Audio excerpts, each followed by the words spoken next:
Facebook land.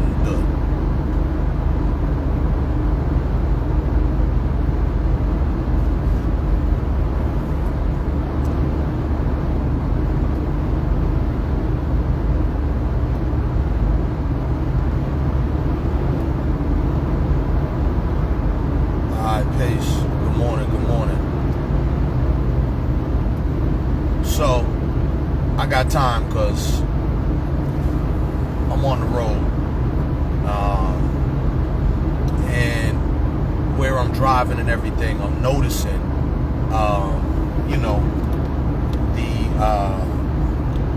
the Trump Nation stuff all over the place, MAGA, all this type of thing. And, I've been talking to a lot of people, and a lot of people don't, in my view, get how deep and pervasive this is. And I wish I had the clip handy, but I was listening to one of these YouTube shows or what have you. Not a show that I normally listen to. It just came across my feed and I checked it out. But it was like a young or younger, whatever, 30-something Jewish guy. I want to say his last name was Shapiro. He does, I forget what the name of the podcast is now, but, it's like politics and, some other stuff, what have you. But a self-identified white supremacist MAGA person called in, and off the rip, the guy's name was, or at least his caller name was Adolf, whether he was trying to be funny or not. And the guy, called him on that, But this guy, agreed with the Holocaust. Adolf Hitler was great and, did all these wonderful things for Germany, and one of those guys.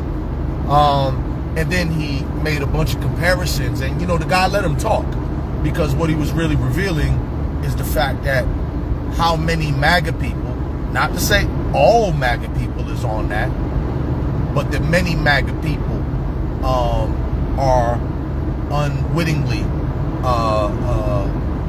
lock and step, no pun intended, well actually pun intended, with white supremacist ideals and other people. So like, you voted for Trump, great. So did the majority of the KKK, not even the majority. As he said, he don't know anybody, he's not aware of anybody that voted the other way.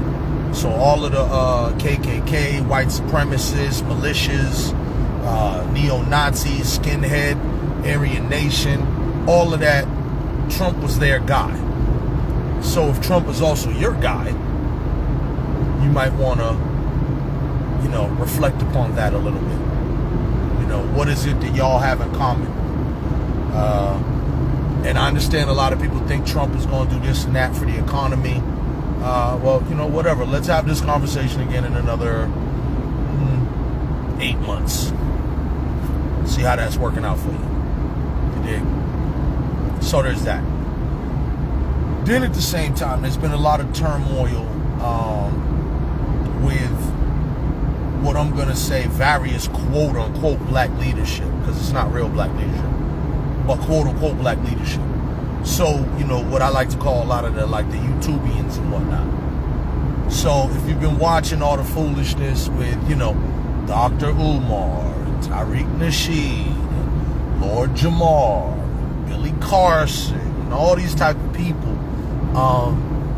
the one thing that I do like about it is a lot of people are not allowing the goofy stuff to slide anymore. You know what I mean? So a lot of these people who were saying things and, this type of thing, just without any kind of, facts be damned type of deal. Now there are a group of people out there who are more likely to, fact check what you were saying. So I think that's a good thing for us as a people and in general. And, I don't get my information off YouTube, so it doesn't matter to me per se. But I know a lot of people do get their information off YouTube. So a lot of the information that's out there is just blatantly wrong. And at some point, it's almost sad. Like, if your children came home with some of this information, you really need to be concerned. You know, I've talked about it a little bit before, but, you know, right now, you know, in 2025, and we're still debating the flat earth as if that's a thing. And people like Lord Jamar, you know, who I still like his music and his production. There are police reported ahead. You know, he introduced Dead Prez to the world and all that, so all that's good. You know, but he is really going contrary to what he says he believes. All the gods in the earths are like, yo, what is this? Because this is contrary to the teachings. You know, it's not the 5% nation of the gods in the flat earths. That's what my dude just told me the other day, which was funny. But yeah, it's like you rewriting history, science. But then, you know, he debated with this other guy, funny young white guy, Professor Dave, who does a show called Professor Dave Explains It, or whatever. And he talks about all sorts of stuff, from ancient history to, you know, planetary stuff and this, that, and the other. But he's just very smarky guys, very snarky. You know, I don't enjoy that part, but boy, did he light old boy up. He lit his booty on fire. Okay. And with just basic stuff, as he said, because the stuff that Lord Jamar and other people on the internet who believe in this stuff, what they're talking, even though they think that they're talking like high science, it's not. It's not high science. It's not trying to think of the people that when we grew up, when we were kids, it ain't, you know, what was old boy who used to be on one of them TV shows? I can't even think. But it's not children's TV show basic level science. Okay? But yet these people will act as if they are physicists or astrophysicists for that matter, or you know, or geologists or anthropologists, you know, any of those studies, historians even, they act as if they have some special knowledge or some special mastery of knowledge, and they do not. And I mean, I'm, you know, a fairly smart guy, but I don't even claim to be none of this stuff that they claim. And, you know, they couldn't beat me in a debate, let alone an actual expert in the field. You know, so it's pretty sad to watch, actually. But all right, so on to the next thing. These LA fires. So everybody is watching this, and now this goes into the conspiracy stuff before, too. Some people are saying these fires were set. Some people are saying, you know, the water was cut off on purpose. Some people are saying the insurance was cut off on purpose. I do not know. What I do know is that fires happen in these regions every year. This is, you know, one of the most severe ones, obviously. But they happen all the time. You know what I mean? Every year there's a season, you know, and it's usually precipitated by, you know, droughts. And, you know, California has been experiencing a lot of droughts, so it's dry. And, you know, anything can set off a fire. You know, I don't know how many of y'all smoke cigarettes, but back when I was a smoker, it's a habit I stopped doing. But, you know, you smoke a cigarette, you driving down the highway, and you flick it out the window. I stopped doing that. Well, I ain't smoked cigarettes in I don't know how long. But, I've been stopped doing that before that.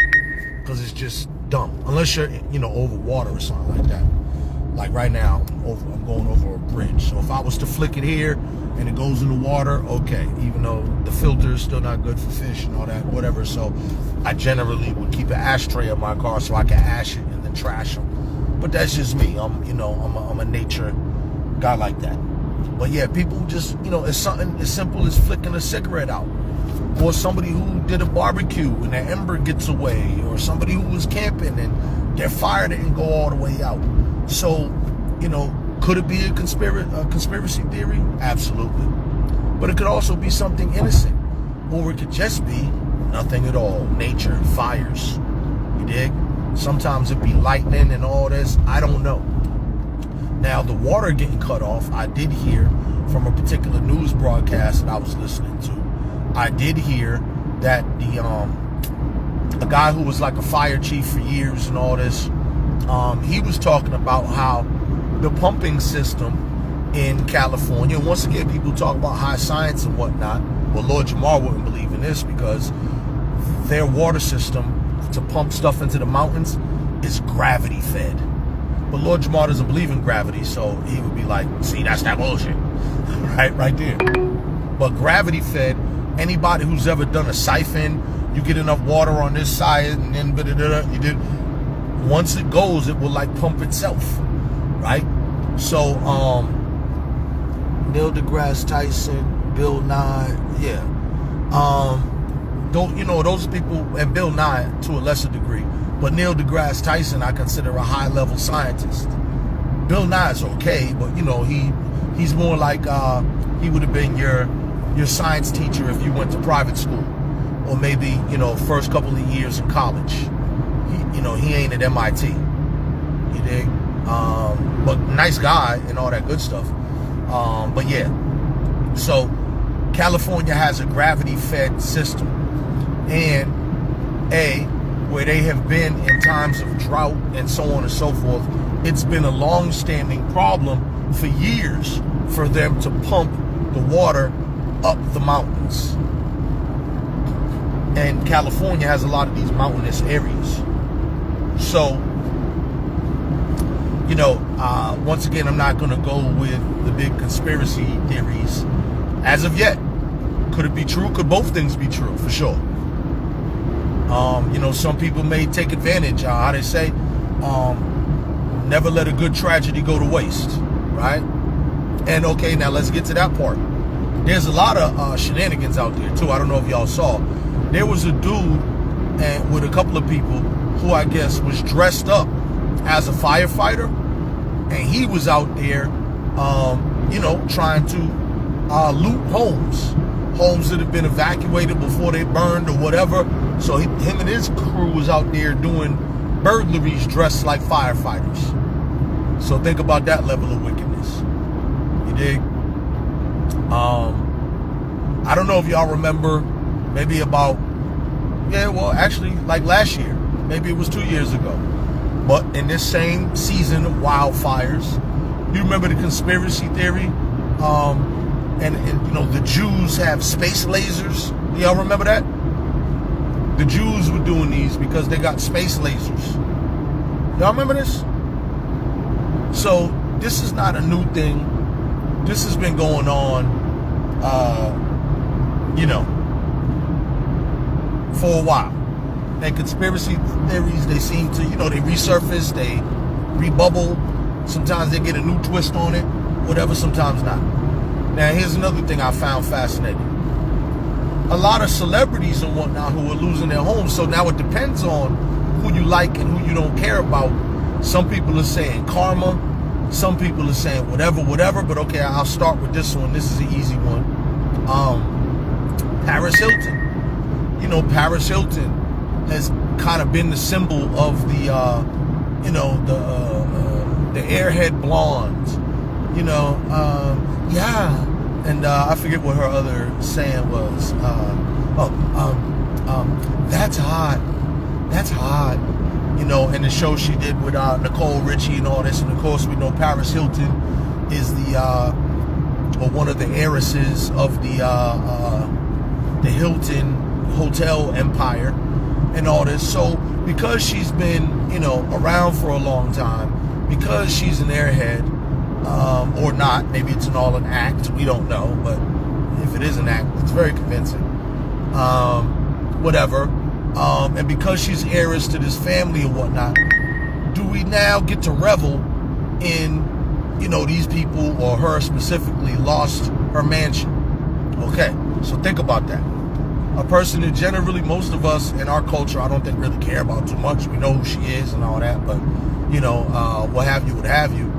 But is it something to be laughed at, or like, oh, good, I'm glad that happened to her. That ought to teach her a lesson with her old privileged, you know, white privileged heiress type of vibes, right? So does that make it right? Okay, now hold that, and now let's think about this. Now, another thing, Black Lives Matter, you know, was founded by 3 women. One of these women, her name is Patrice, I want to get it right, I believe it's Collars, yeah, because it's not Collars, I think it's Collars, Collers, I believe it is. Patrice Collars, or Collars, however you say it. In any event,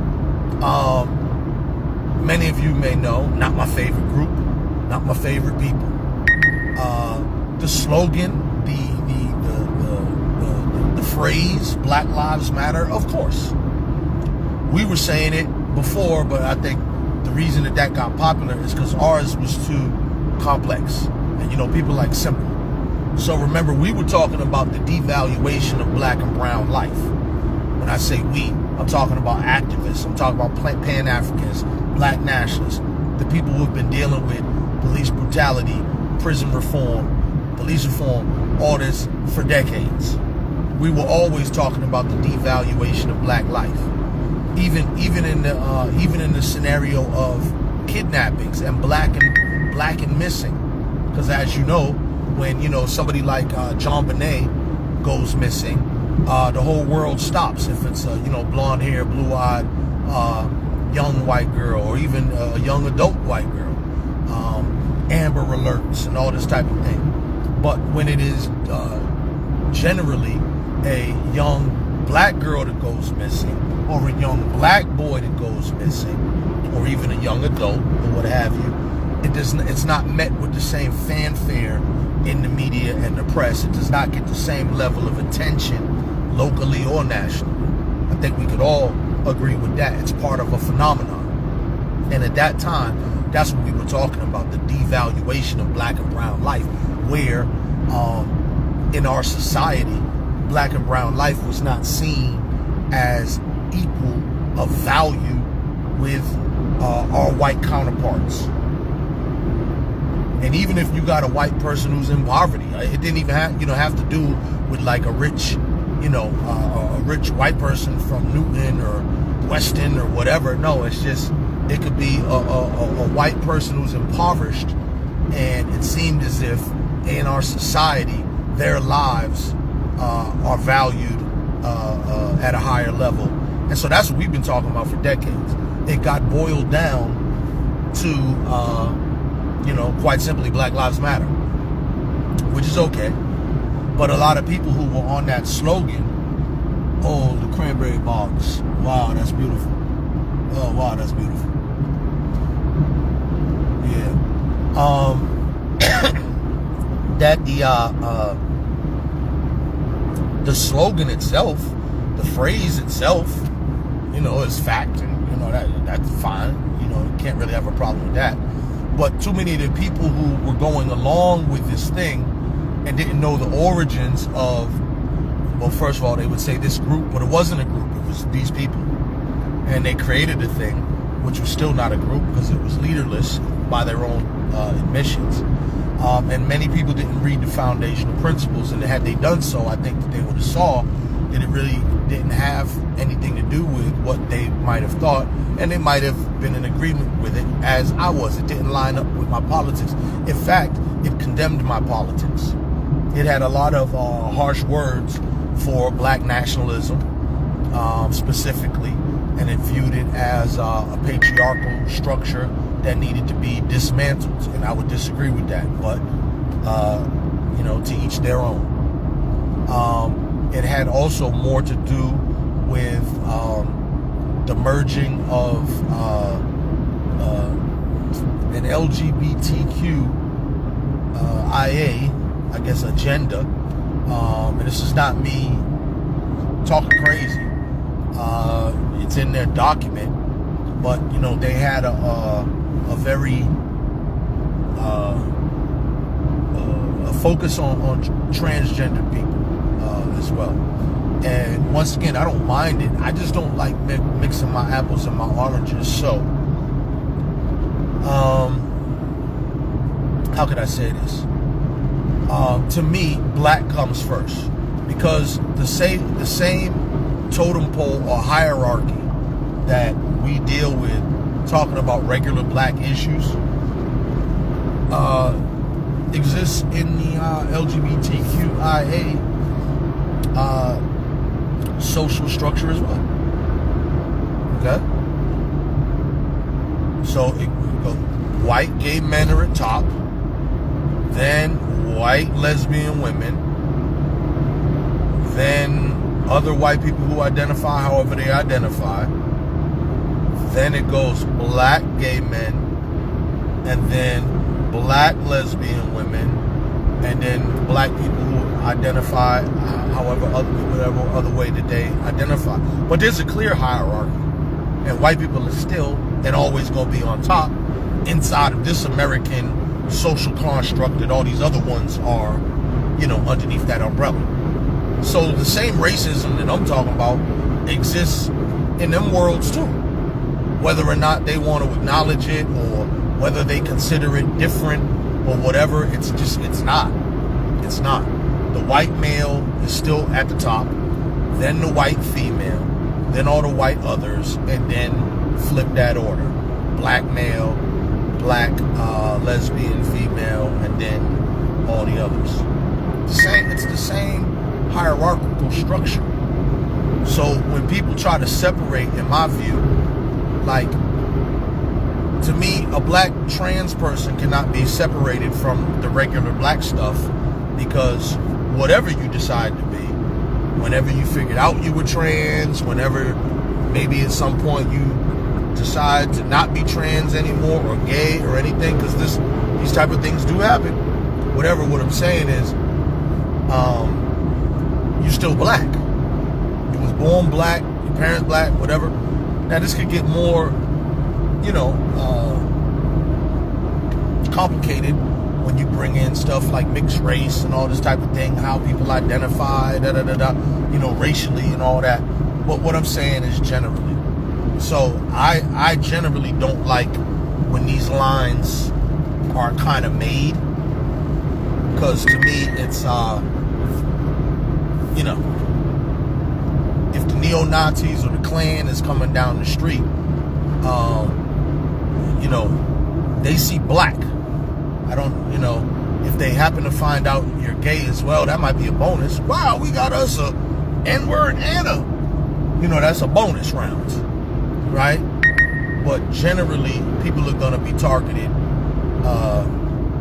off of your blackness, and the blackness is the one thing that people can see, unless you're wearing identifying clothes, like, you know, a whole rainbow sweatsuit with a hat on. You know, people can't necessarily generally tell if you were gay or lesbian or what, but generally they can tell if you're black.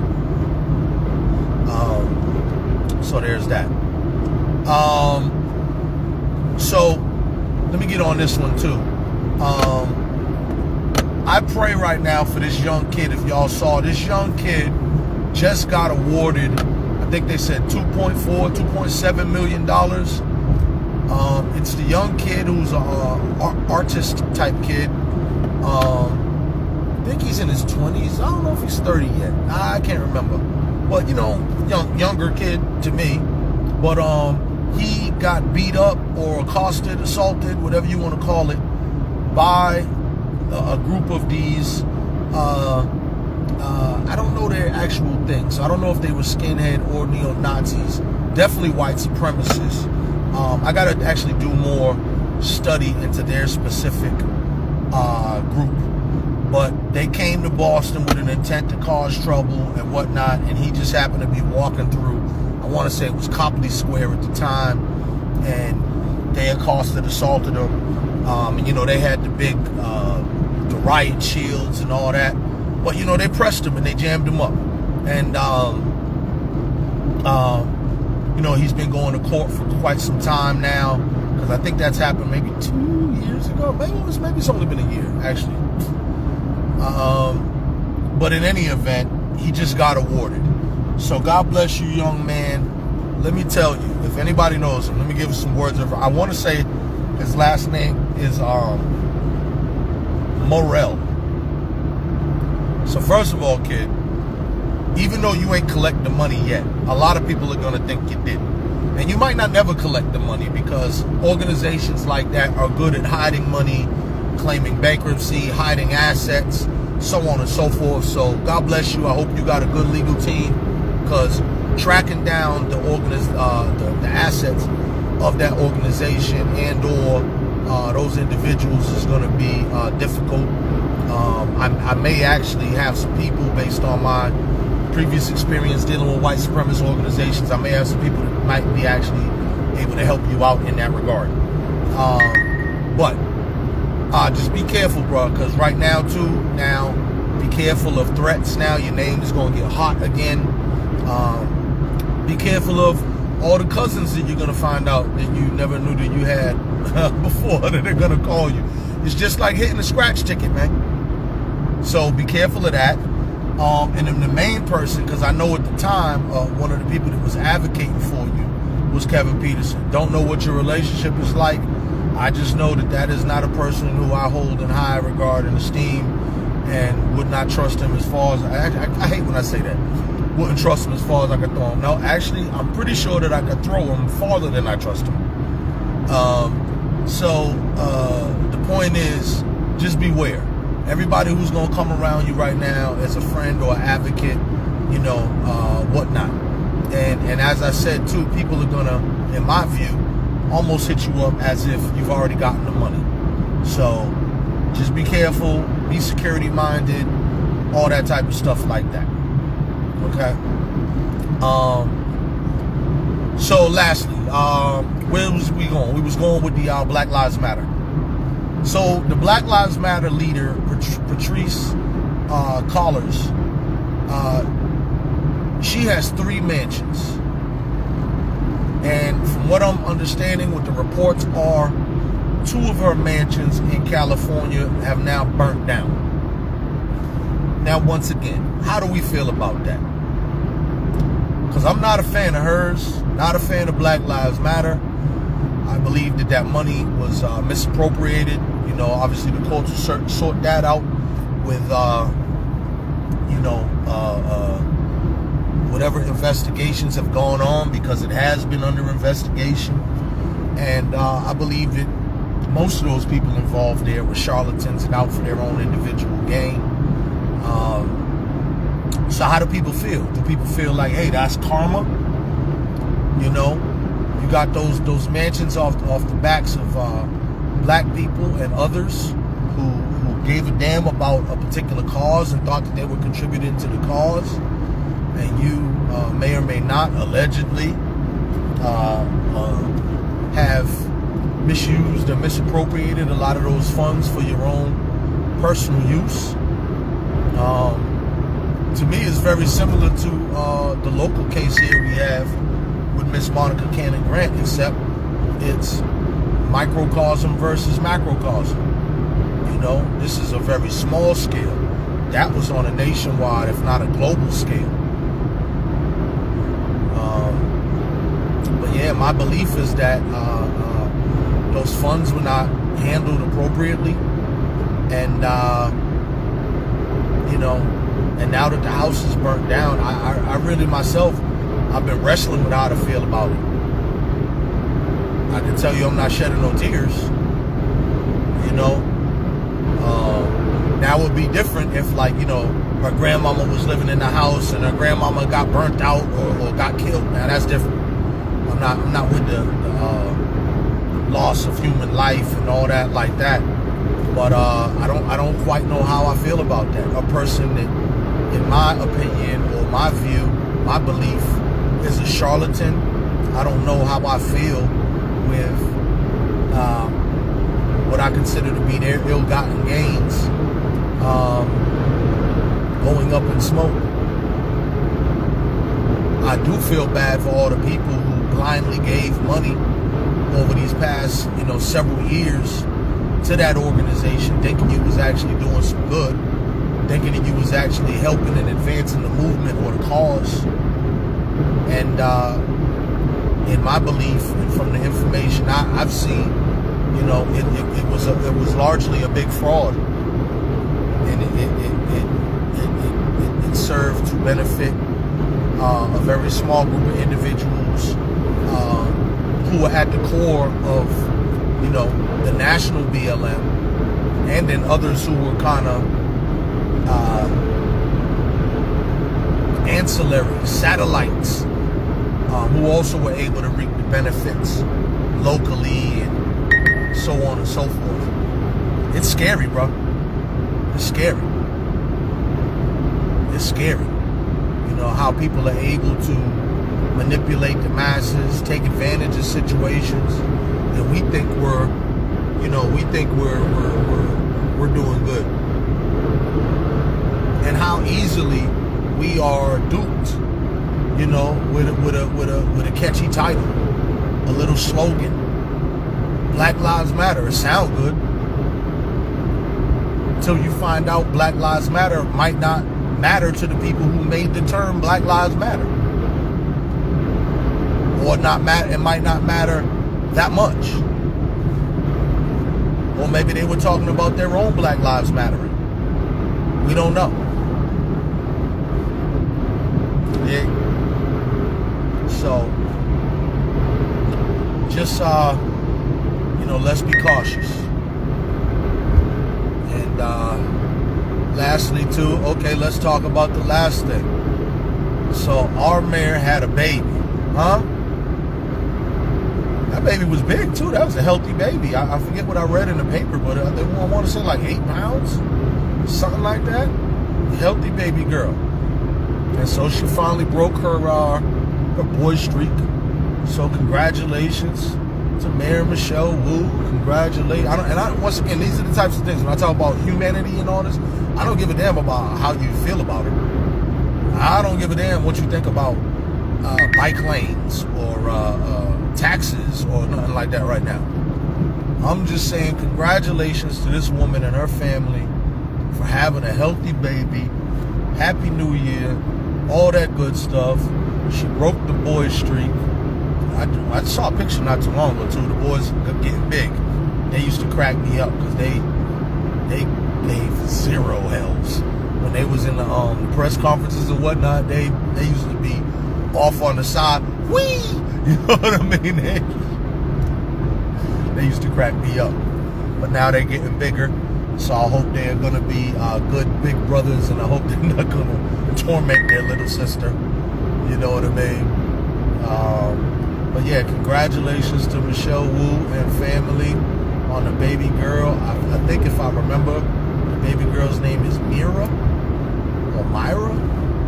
if I'm correct. But yeah, God bless.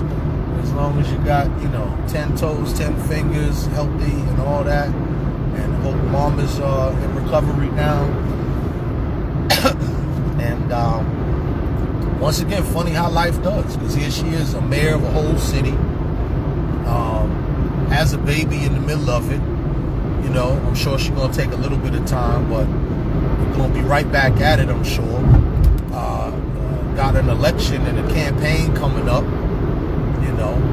May have some competition, some other people running, but I tell you what, you can't do that. Now that's funny to me, right? So, certain things, and God bless her too. Once again, these are the types of things on women that amaze me, and also two other things. This is why, some of the reasons why I do Michelle Wu, I find her fascinating. The Harvard thing, the lawyer thing and all that. Like, you can't call her a dummy. She can play the piano excellently, Boston Symphony Hall, all this type of thing, and then to have a baby all in the middle of it. Most women, I won't want to say most women, because women are doing this every day at their regular jobs. They're just not normally a mayor. You know what I mean? But God bless her, So for once, I would hope nobody got nothing negative to say, because that to me is just, it's admirable. She's a good lady. She be doing, good lady doing good things, whether you agree with the politics or not. There hasn't been no scandals or no, you know what I mean? So at the end of the day, I'm saying God bless her. God bless her and her family, and hope everybody remains happy and healthy for the new year. Alright, so that's it for me. I'm about to get out here. I'm on this highway, and the stadies all over the place, so I want to make sure I maintain my safe speed, which I always do. And y'all have a good day. Go run these errands. Y'all be blessed and all that good stuff. All right? Peace.